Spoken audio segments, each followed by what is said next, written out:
Mysterious stories पर आपका स्वागत है। आज की कहानी आरव जी की है। तो आरव जी, अपनी कहानी हमारे साथ साझा करने के लिए बहुत बहुत धन्यवाद। आप भी अपनी कहानी हमारे साथ साझा कर सकते हैं हमारी इंस्टाग्राम आईडी पर। तो चलते हैं आज की कहानी की ओर।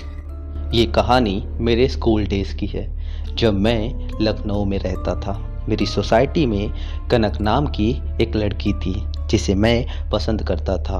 मैं कनक से दोस्ती करना चाहता था, लेकिन मेरा स्वभाव थोड़ा शर्मीला था, इसलिए उससे बात करने से डरता था।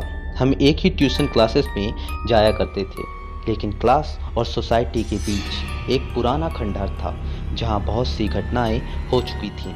इन सब बातों को नज़रअंदाज करके हम क्लासेस जाने लगे और धीरे धीरे हमारी दोस्ती भी हो गई। हम दोनों क्लास के बाद साथ ही घर जाते थे। एक दिन क्लास ओवर होते ही कनक जल्दी घर चली गई। मैंने सोचा शायद उसे कुछ ज़रूरी काम होगा। मैं भी कुछ देर बाद क्लास से निकला, लेकिन खंडहर के पास पहुंचते ही मैंने कनक की चीख सुनी। आवाज़ खंडहर से आ रही थी। मैं खंडहर के अंदर गया। वहाँ चारों तरफ अंधेरा ही अंधेरा था। थोड़ा आगे जाते ही मैंने जो देखा उसे देखकर मेरे पसीने छूट गए। मैं घबरा गया। मैंने देखा एक औरत सफ़ेद साड़ी में, जिसका चेहरा बहुत डरावना था। उसने कनक को गले से पकड़कर ऊपर उठाया था। मुझे देखकर उसके चेहरे के भाव बदलते जा रहे थे। जैसे ही मैं वहाँ पहुँचा तो वह गायब हो गई। कनक बेहोश होकर जमीन पर पड़ी थी। फिर मैं कनक को उसके घर ले गया। इस घटना के बाद कनक बहुत बुरी तरह से डर गई थी।